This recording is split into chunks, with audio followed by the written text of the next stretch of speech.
All right. Happy Thursday, valuable physical education. Today we continue our interview with physical education teacher Jacob Delgado. Today he continues to talk a little bit about the interview process he went through. Yesterday he talked about how to go about getting a job. Today he touches on some of the process that he actually had to go through with the district that he's in. And then he talks a little bit about fundraising, some of those experiences he's had. And then he gives us a look into what student teaching was like for him and what some of those teachers did for him, and how we can kind of continue to be good stewards of our craft and by talking with each other and sharing information. So, anyways, today's a great interview. We'll keep this up, and I hope you guys enjoy what Mr. Delgado here has to say. Another thing that I think is unique about you is, in the future we're going to have professors on here, we're going to have teachers that have been doing it for 20 years. One thing that's unique about you, why we wanted you on here, and you've done a great job explaining it, but you just recently got hired and you just recently went through the interview process, and you hmm just recently got hired by one of the largest districts in the state of California. Can you go over some of the questions, the requirements? What are, did they have you submit a video? What are some things that you had to do? So, these future PE teachers watching will prepare, like, okay, that's what I got to do. Because all that academics and all that experience in a weird way goes out the window when you're sitting there with the principal and you're getting interviewed. You got to impress that principal and you got to get the job, So, what are things that they asked you? What are things you did to get this job at Burbank? So, uh, one thing that they did do was they did ask me to submit a video, and that of a lesson that kind of caught me off guard. I was like, oh, okay, I got to go dig now and see what I have. Luckily, I had some saved, so that was good. But that's one thing I would say to anybody looking to apply: have some recorded lessons ready to go, and do a couple of them so that way like you can look at them like, no, this one wasn't good, or I'm applying for this level position, this video works well with this age group. So have those in your back pocket. I wish I had more. It worked out with the one I had, so I'm really grateful for that.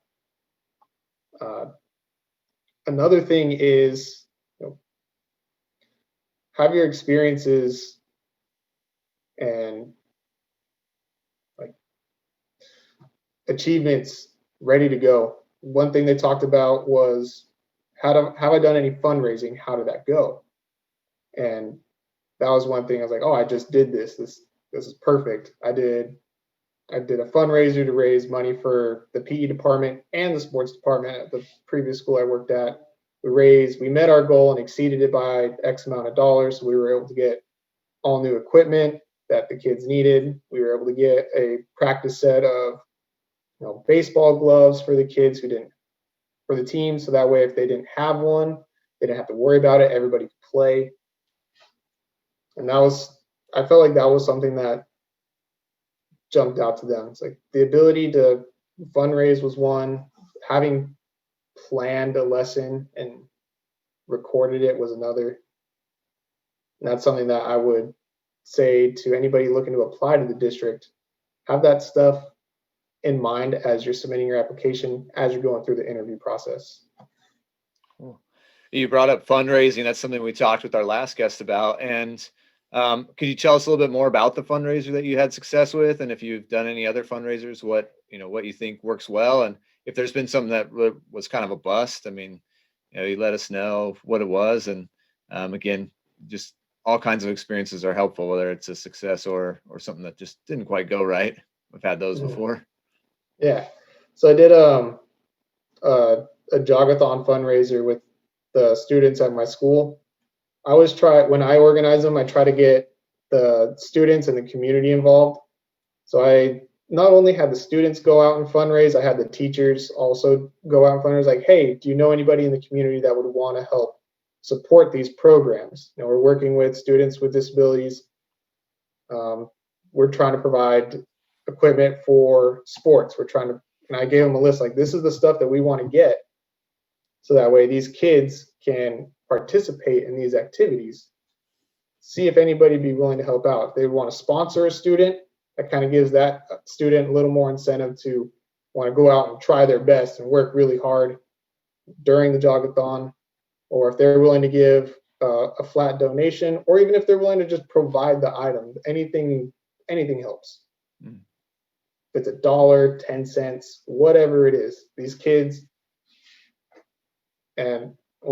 worked their tails off, and they did an amazing job, had a lot of success with it, and as a result, we were able to get a lot of stuff for the school. And the staff was pleased, administration was happy about it, and it felt good to be able to have an impact like that on the school.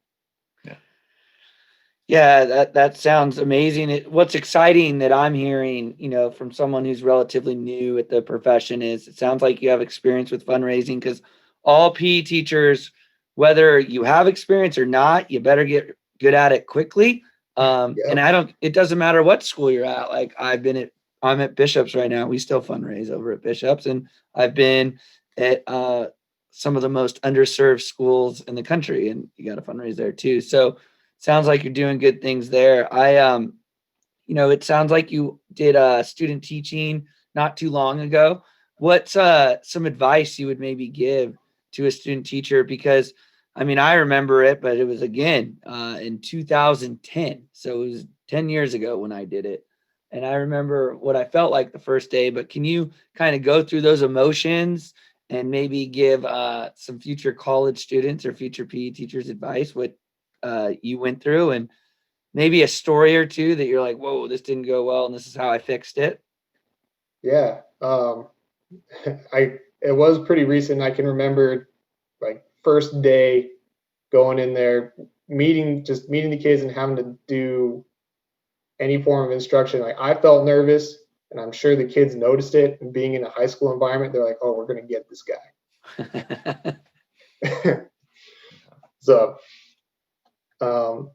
So kind of big thing right off the start is just kind of have confidence. Like, all right, I know what I'm doing. I'm here for a reason. I got this, but don't be like too overbearing and just kind of try to step all over the kids and be like that authoritative figure, because they won't respect that. If you kind of come in and you're like, cool, like, hey guys, this is who I am. I'm going to let you do this, that, or the other, as long as you do X, Y, and Z for me. And once I communicated that with the kids there and they saw it happen, like I said it, and then I actually did it, they're like, all right, this guy's like, I can respect that. And they would follow any instruction I would give them.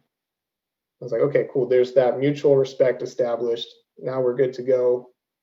If I ask them to do something, they might give me a little lip back, or it's like, I don't want to do this, but look, this is what we got to do. And they fall in line. They're like, all right, we'll do it.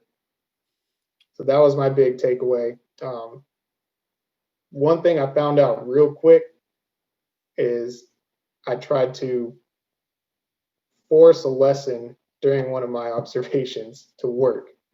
And no matter how bad it was going, I'm like, no, I'm going to stick with it. It's going to work out in the end. And one of the other teachers saw me doing the lessons, like, hey, that lesson was really good, but the way you did it could be different. Like, instead of trying, like, you saw it wasn't working this way, practice explaining the rules or working with restricting the boundaries, opening up the rules a little bit, so that way it's not as strict. The kids aren't confused on what the rules are. They're going to like that game. The game will work, but you have to change the way you approach it and how you explain it. It's like, okay, that helped out a lot. Yeah. I think that's something that definitely comes with just time.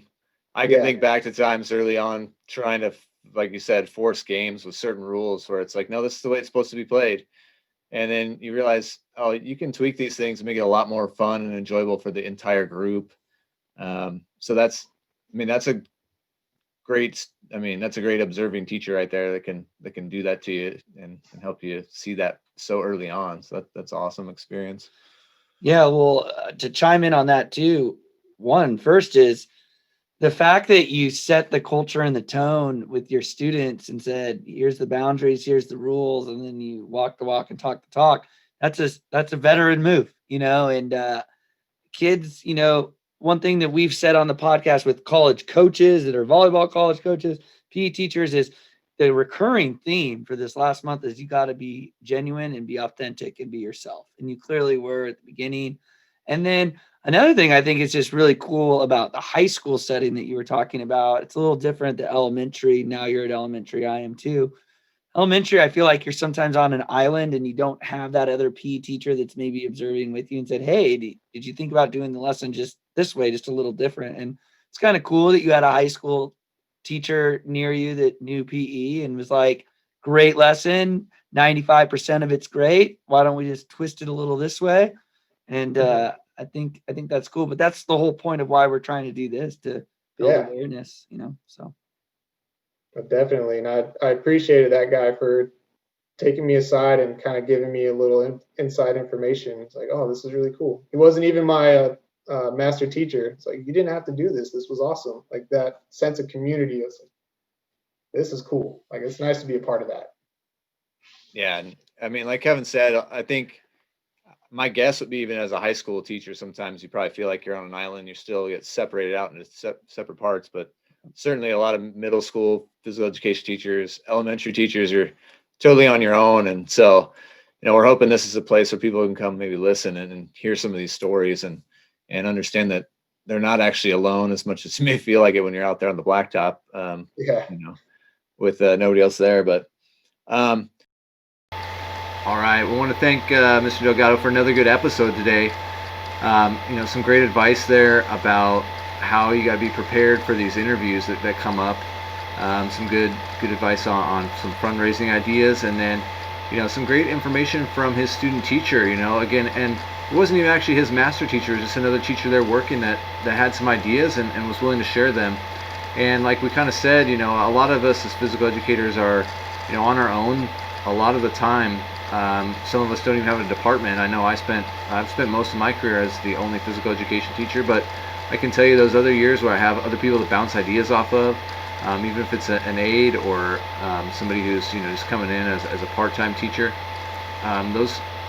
Those times are really important to be able to talk with them and get ideas and have them look at your ideas and go, you know what, I think you can maybe tweak this a little bit. So again, be genuine with those other teachers that are out there. And when one of them asks for your help, help give them some guidance, because we can really help each other, develop a great physical education, atmosphere out there. So tomorrow, Jacob's going to talk to us a little bit more about how he likes to build some of his units, and he talks a lot about doing PE on Zoom and how he's tried to have kind of a pulse on what the kids like, and and we're trying to hook these kids into some games that they enjoy. So anyways, take a listen to tomorrow's episode, how he does some units, and we'll give some final thoughts of the week.